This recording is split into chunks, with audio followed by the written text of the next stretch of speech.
Hello friends, welcome back to my YouTube channel दिलीको vlog. कैसे हो आप लोग? उम्मीद है सब अच्छे होंगे, सब बढ़िया होंगे और जो अपनी तैयारी है वो अच्छे से कर रहे होंगे।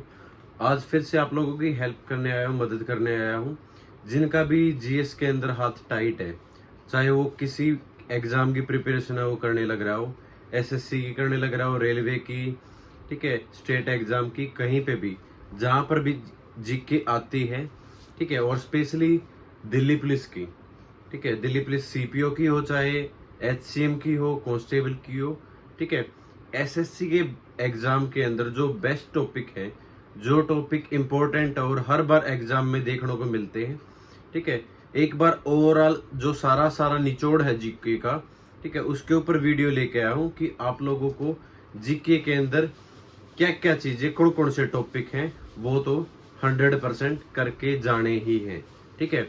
अगर ये टॉपिक भी कर जाओगे तो आपका ये मान के चलो 70% सिलेबस आपका लगभग कवर हो जाएगा।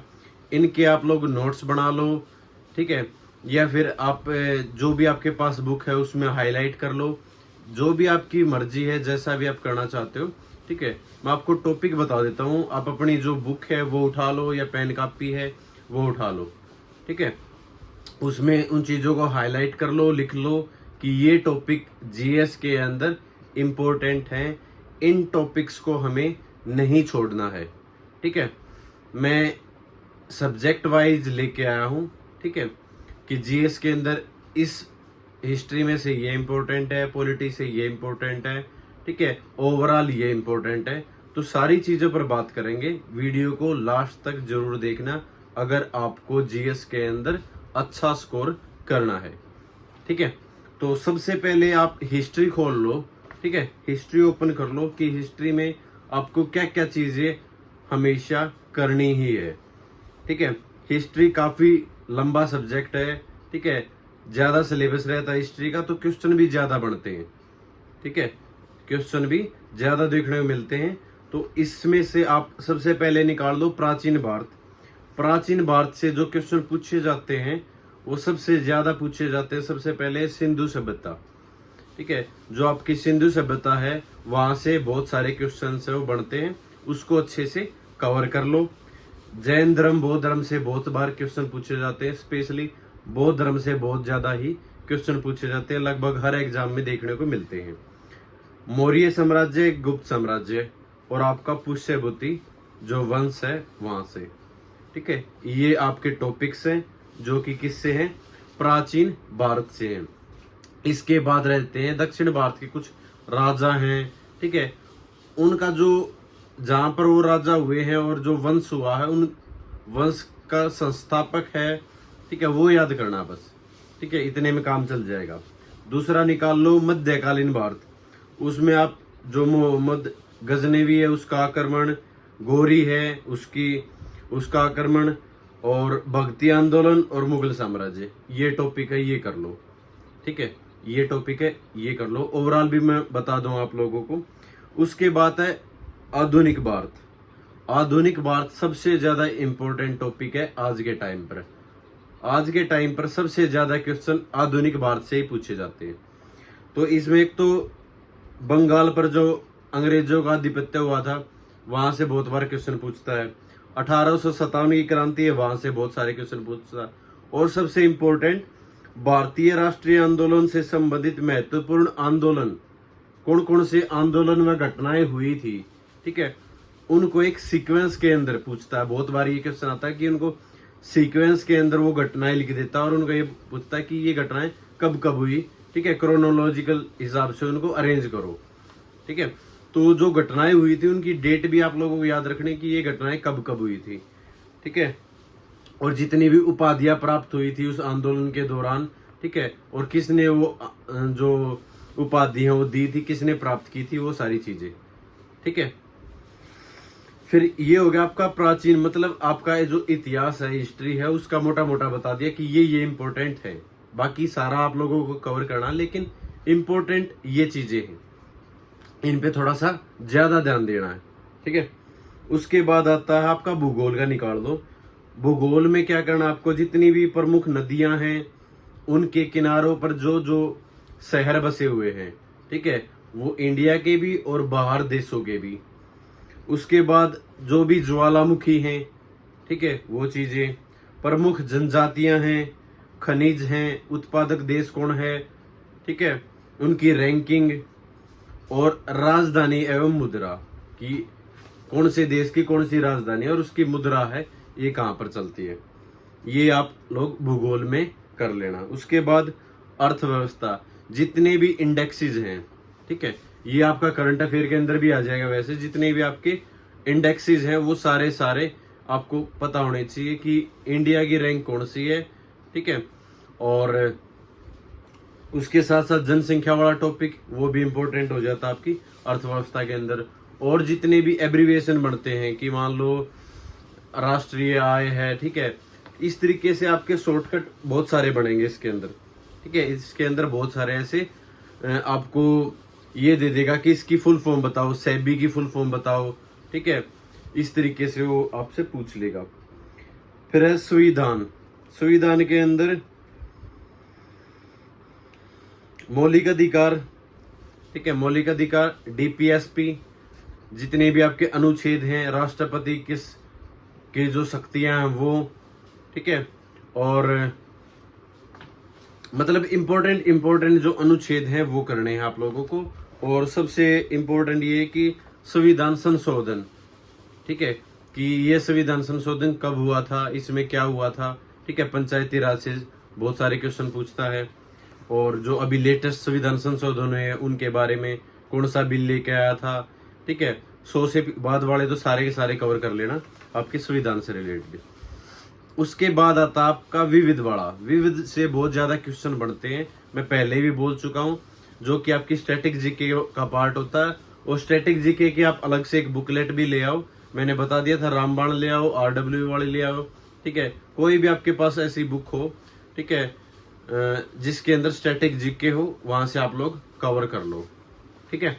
तो स्टैटिक जीके की ओर वैसे बता देता हूँ मैं, जैसे books and author most important, लोक नृत्य, ठीक है, शास्त्रीय नृत्य, पर्व त्योहार मेले हैं जितने भी, आर्ट एंड कल्चर, प्रमुख मंदिर और उनकी शैली, वन्य जीव अभ्यारण्य, कला से संबंधित जितने भी व्यक्ति हैं उनके नाम पता होने चाहिए, वो किस कला से संबंधित संबंध रखते हैं, उन चीज़ों के बारे में पता होना चाहिए, ठीक है। जैसे तबला वादक कौन है, बांसुरी वादक कौन है, संतूर वादक कौन है, ठीक है, उनके फेमस 2-2-3-3 नाम होने चाहिए। करंट अफेयर के अंदर जैसे नोबेल प्राइज अब की बार किसको मिला है, साइंस में किसको मिला, उसमें किसको मिला, इस तरीके से ये आपका करंट अफेयर से आ जाएगा, ठीक है। जितने भी अनुसंधान केंद्र हैं, जितने भी मोन्यूमेंट्स हैं, वो इंडिया के भी बाहर के भी जो फेमस हैं, उसके साथ साथ प्रमुख जो भी सम्मान हैं, जैसे नोबेल प्राइज है या भारत के भारत रत्न हैं, इस तरीके से, और भी पद्मश्री, ठीक है, पद्म विभूषण, पद्म भूषण, ये सारे सारे किन को मिला है, और ठीक है, उनसे रिलेटेड जो बहुत सारी चीजें हैं। और प्रमुख संगठन हैं, ठीक है, वो भारत के भी हो और भारत के बाहर के भी हो प्रमुख संगठन, उन सारी चीजों का आपके पास नोट्स होने चाहिए। वो आप ट्रिक के माध्यम से करो, कैसे भी करो, जितने भी संगठन हैं, कब उनकी स्थापना हुई, ठीक है।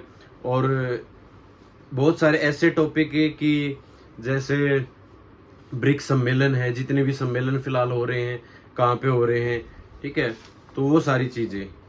और भारत जैसे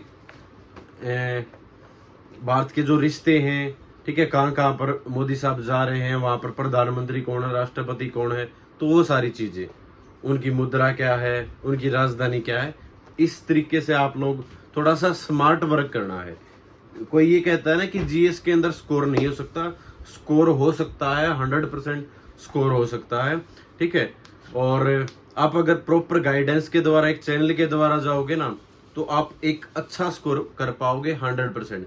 जो ये टॉपिक किए बताए हैं मैंने, अगर ये सारे टॉपिक अगर कवर कर लोगे तो ये मान के चलो 60 से 70% आपका सिलेबस है वो हो जाएगा, ठीक है। 60 से 70% आपका सिलेबस है वो हो जाएगा अगर ये टॉपिक्स कवर कर लोगे। और अगर एक बार ये टॉपिक कवर कर लिए ना, तो आप ये सोचोगे कि हाँ, मैंने बहुत सारा जीएस का पार्ट है वो कवर कर लिया, ठीक है, बहुत सारा मैंने जीएस का पार्ट है वो कवर कर लिया, और उसके बाद आपसे जो अंदर का डर है ना जीएस के लिए, जीके के लिए, वो आपका डर है वो निकल जाएगा, और आप 100% एग्जाम के अंदर एक अच्छा स्कोर कर पाओगे। ठीक है, वो एसएससी का एग्जाम, आपका जीएस का डर है ना वो निकल जाएगा, वो जो घबराहट है जीएस के लिए वो आपकी निकल जाएगी परमानेंटली, अगर आप ये सारा सिलेबस वो कवर कर लोगे। स्पेसिफिकली जैसे अभी रेलवे का एग्जाम है, ठीक है, उसके अंदर 50 नंबर की आपकी जीएस रहने वाली है। सेम आपका दिल्ली पुलिस कांस्टेबल का एग्जाम, उसके अंदर 50 नंबर की जीएस रहने वाली है। सीपीओ का एग्जाम दोगे, वहां पर 50 नंबर की जीएस रहने वाली है। तो अगर आप इतना सिलेबस कवर कर लेते हो तो आपको ये हो जाता है कि हाँ, मैंने बहुत सारा जो सिलेबस है वो कवर कर लिया, और मैं अब जीएस के अंदर अच्छा स्कोर कर पाऊंगा। बुक्स मैंने बता रखी है जीएस के लिए, हर सब्जेक्ट की मैं बुक्स लेके आऊंगा और टॉपिक्स है वो लेके आऊंगा। आज मैं जीएस के लिए लेके आऊँ, कल मैथ के लिए, रीजनिंग के लिए, कंप्यूटर के लिए, इस तरीके से सब्जेक्ट वाइज मैं टॉपिक भी बता दूंगा। ठीक है, और कौन कौन सी बुक फॉलो करनी है वो भी बता दूंगा। तो ल्यूसेंट हो आपके पास, जीएस के लिए बता रहा हूँ, स्ट्रेटेजी की कोई भी बुक हो, और प्रीवियस ईयर और करंट अफेयर आप मंथली है वो लगा सकते हो। ठीक है, ये चीजें कर लोगे 100% आपका जीएस के अंदर तो मार नहीं खाओगे डेफिनेटली। कोई आपको बैच परचेज करने की जरूरत नहीं कहीं से भी। ठीक है, और सेल्फ स्टडी करो, बस अपने हिसाब से तैयारी करो, नोट्स बनाओ और उनको रिवाइज करो, सिलेक्शन पक्का है। ठीक है, जीएस के लिए कोई भी बैच परचेज करने की जरूरत नहीं है कहीं से भी। ठीक है, ये क्लियर कर देता हूँ। अगर किसी का मैथ कमजोर है तो मैथ के लिए आप बैच परचेज कर सकते हो, लेकिन जीएस के लिए किसी को भी बैच परचेज करने की जरूरत है नहीं। आपके पास जो बुक्स है उनके अंदर डाटा सफिशिएंट है, उसमें समझाने लायक कुछ होता नहीं है, आपको चीजें याद करनी पड़ती हैं, और याद आप खुद भी करोगे। ठीक है, कोई टीचर है आपको याद नहीं करवा सकता, आप सेल्फ स्टडी के द्वारा इन चीजों को याद करोगे। टाइम के साथ वो चीजें आपके मेमोरी के अंदर हो, ठीक है, मेमोरी के अंदर आती जाएंगी। ये नहीं होता कि मैंने सर एक बार दो बार रिवाइज कर लिया, मेरे को जीएस याद नहीं होती। जीएस याद करने का तरीका यही है कि आप उन चीजों को बार बार रिवाइज करोगे, पढ़ोगे। ठीक है, मान लो पहली बार आपने अटेम्प्ट किया तो आपसे 10% ही याद हुआ, दोबारा फिर रिवाइज किया 20% हुआ। इस तरीके से बहुत बार जब आप रिवाइज करोगे उन्हीं चीजों को बार बार, तो आपकी मेमोरी में फिट हो जाएंगी वो चीजें। ठीक है, और फिर ये मौका नहीं रहेगा कि याद नहीं है।